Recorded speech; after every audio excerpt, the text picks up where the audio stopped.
40 millones de personas tienen hipertensión arterial en México. 3 de cada 5 no tienen un diagnóstico. Esa es la realidad terrible que vivimos en este tema en nuestro país. Eso es algo no solamente en nuestro país. Bueno, no solamente en nuestro país. No solamente en nuestro país es el problema de la hipertensión arterial, es a nivel mundial. Pero ¿cuántos son a nivel mundial? Si aquí son 40 millones, imagínate. Si nos basamos, de acuerdo a la Organización Mundial de la Salud, son 1.400 millones de personas con hipertensión arterial. Uy.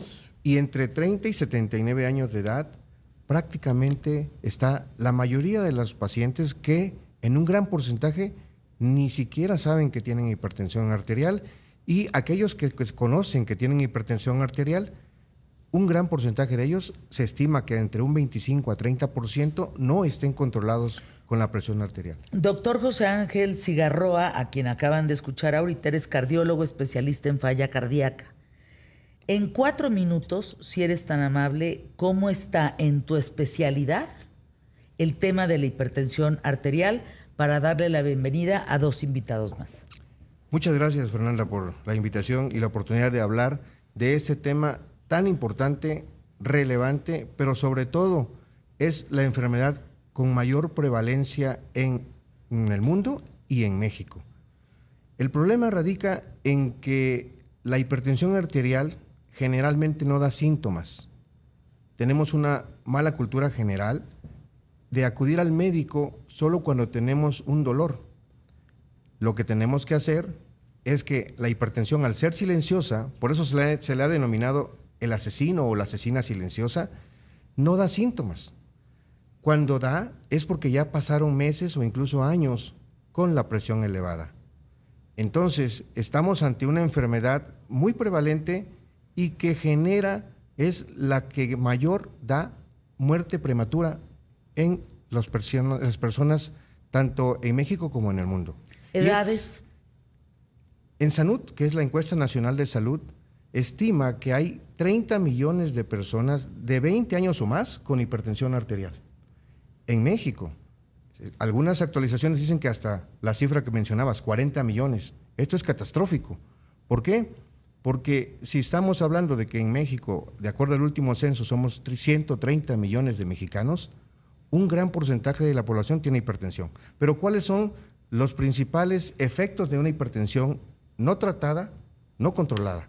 Porque no basta solamente con tomar el medicamento, basta identificar que realmente el paciente esté con sus cifras de presión controlada. Y las cifras y los principales factores para desencadenar complicaciones son el infarto agudo del miocardio, eventos vasculares cerebrales, arritmias cardíacas graves como fibrilación auricular, entre otras, e insuficiencia cardíaca, entre otras más. Doctora Mari Carmen Martínez, eres médico cirujano con especialidad en medicina familiar. Bienvenida. Gracias. En tu especialidad, ¿cuál es el panorama? Ya tenemos datos. ¿Qué testimonios tienes que a ti realmente te han impresionado en tu especialidad sobre hipertensión arterial? Gracias, Fernando, por el espacio.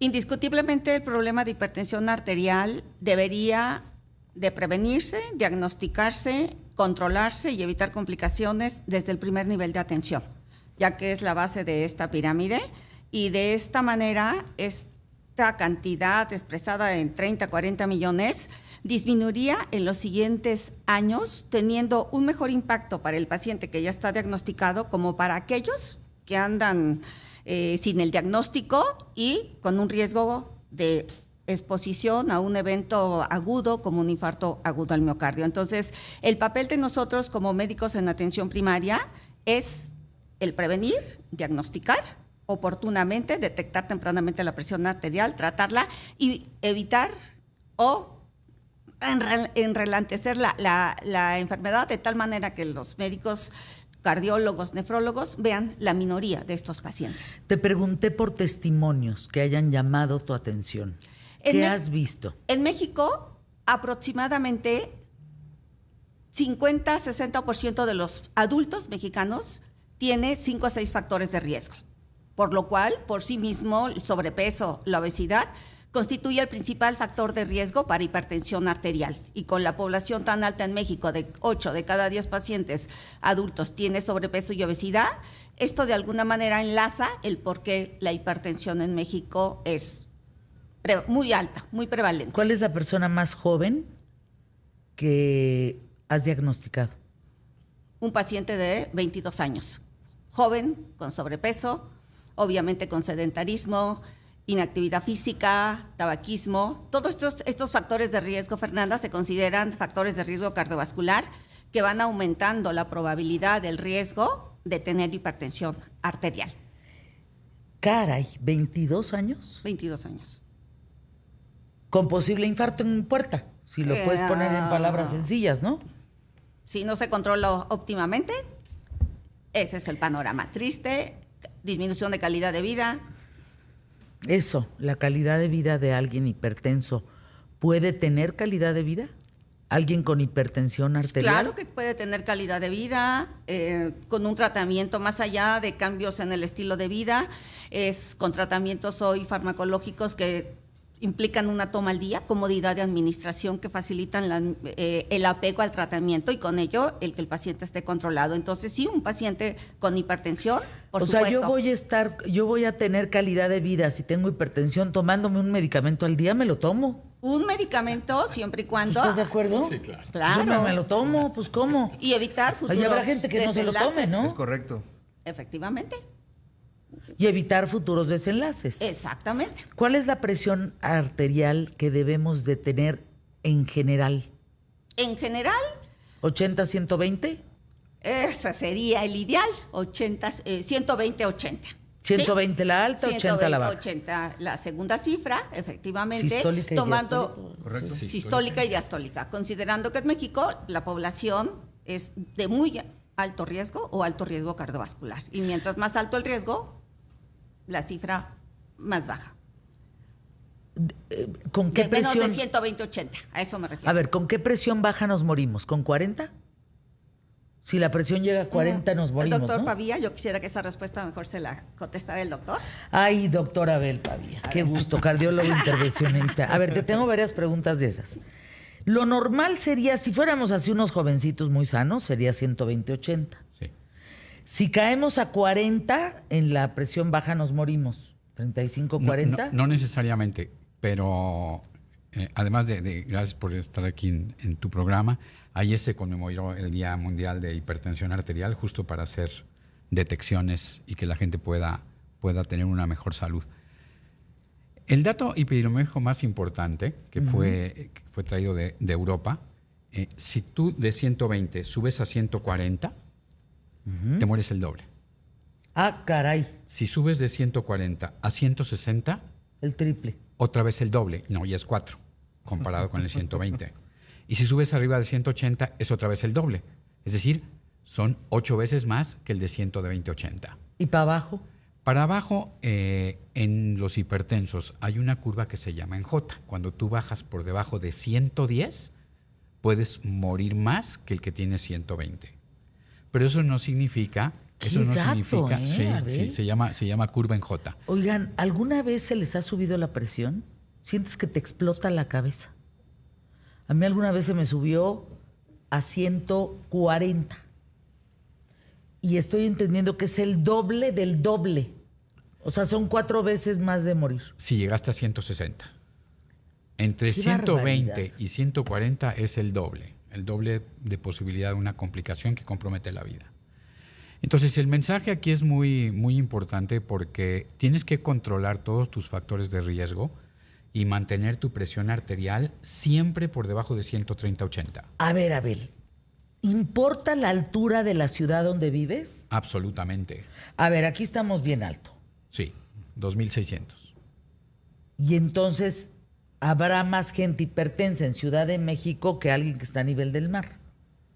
Que alguien que está en Cancún, pues. Sí, eso es un hecho, pero la prevalencia de hipertensión depende de otros factores. Por ejemplo, si una persona aumenta su índice de masa corporal entre 26 y 30, va a tener la posibilidad 2 veces más de tener hipertensión arterial que el que es normolíneo. ¿Norma qué? Longilíneo, el delgadito. Ah, 2 veces más. Pero si tu índice de masa corporal ya aumentó arriba del 30%, entonces es el doble del doble. Y es por eso que la pura obesidad hace que la prevalencia de hipertensión sea del 50%. újule, pues es que, no del 13%. Pues es que estamos en números terribles de gordura en México. Bueno, por eso somos tan hipertensos. Y no solo hipertensos, somos uno de los países de mayor mortalidad cardiovascular en el mundo. ¿A cuánto va la sangre? ¿A cuánto irriga nuestra sangre? Porque de ahí tiene que ver la hipertensión, o sea, la presión arterial. La presión alta, para que sea muy simple para el público entenderlo, por favor, es cuando tú metes la manguera a un grifo y abres la llave, si tú quieres que el agua llegue a la pared, le tienes que poner el dedo. Ajá. En ese momento estás disminuyendo el tamaño por donde pasa el flujo de agua. Queda claro. Y en ese momento la velocidad aumenta. Eso es lo que pasa con las arterias. Si la arteria, que tiene un determinado diámetro, se cierra desde el punto de vista biológico, la fuerza aumenta y la presión se va para arriba. ¿Es lo mismo la presión arterial que la ocular? La presión ocular depende de la arterial, pero específicamente en el ojo puede haber algunos estreches que hagan que pueda incrementar más todavía en algún sitio la presión. Pero retomando el tema, porque me parece que es fundamental, yo les explico a mis enfermos, ¿cómo quieres regar tu cerebro? ¿Gentilmente o con un chorro? No, pues gentil, ¿no? Gentil. Sí. Tienes que tener la presión baja. No, tienen que regresar, por favor. Es que esto está... Doctor José Ángel Cigarroa, gracias. Doctora Mari Carmen Martínez, gracias. Doctor Abel Pavia, gracias. Por sus nombres los localizan en redes sociales. Es impresionante cómo... Somos perfectos. Nada más que le echamos a la comida y le echamos al esto y al otro, y entonces ahí ya se empieza a complicar importantemente la salud. Hace 200 años nos moríamos de virus, bacterias y hongos. Hoy nos morimos por lo que nos metemos por la boca, básicamente.